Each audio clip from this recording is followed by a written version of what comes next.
ഇന്ന് നമുക്ക് വന്ന ഒരു വർക്കാണ് റിലീസ് വയറിങ്. അതായത് നല്ല സൗണ്ട് ഉണ്ട് റിലീസ് വയറിങ്ങിൻ്റെ.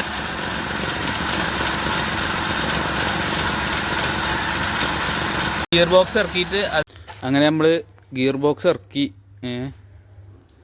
ഇനി ഇതിൻ്റെ റിലീസ് വയറിങ് ഒന്ന് നോക്കി നോക്കാം. റിലീസ് വയറിങ് പറ്റ പോയിക്കണം. പറ്റ ഇളക്കും ഇതും അതിന് പറ്റ നല്ലോണം പോയിക്കണം. നല്ല സൗണ്ടും ഉണ്ടായിന്.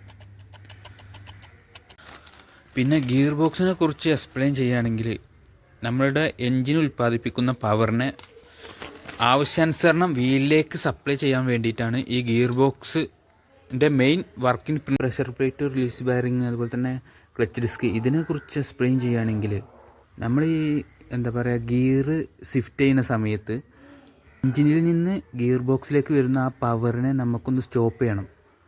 അതായത് ഈ ഗിയർ ഷിഫ്റ്റ് ചെയ്യണമെങ്കിൽ ആ ഒരു പവറിനെ ഗിയർ ഷിഫ്റ്റ് ചെയ്യുന്ന സമയത്ത് സ്റ്റോപ്പ് ചെയ്യണം. അതിന് വേണ്ടിയിട്ടാണ് ഈ പ്രഷർ പ്ലേറ്റും ക്ലച്ച് ഡിസ്കും അതുപോലെ തന്നെ റിലീസ് ബെയറിങ്ങും ഒക്കെ അതിൻ്റെയൊക്കെ മെയിൻ വർക്ക്. അതായത് ക്ലച്ച് ചവിട്ടുന്ന സമയത്ത് ഈ റിലീസ് ബെയറിങ് ഈ പ്രഷർ പ്ലേറ്റിൽ വന്ന് ലോഡാവുകയും അങ്ങനെ ഗിയർ ബോക്സിലേക്ക് വരുന്ന ആ പവറിനെ അവിടെ സ്റ്റോപ്പ് ചെയ്യാണ് ചെയ്യുന്നത്.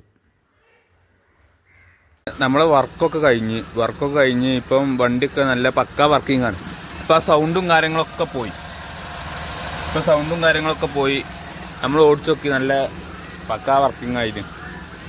പിന്നെ നമ്മളോട് കസ്റ്റമർ ചോദിക്കുന്ന വേറെ കാര്യമാണ് നമ്മുടെ അടുത്ത് എല്ലാ ടൂൾസും കാര്യങ്ങളും ഉണ്ടോയെന്ന്. നമ്മുടെ അടുത്ത് എല്ലാ ടൂൾസും കാര്യങ്ങളും നമ്മുടെ അടുത്തുണ്ട്. അങ്ങനത്തെ ഒരു ഈസലും കസ്റ്റമർക്ക് ഉണ്ടാവരുത്. നമ്മുടെ അടുത്ത് എല്ലാ ടൂൾസും കാര്യങ്ങളും നമ്മുടെ അടുത്തുണ്ട്.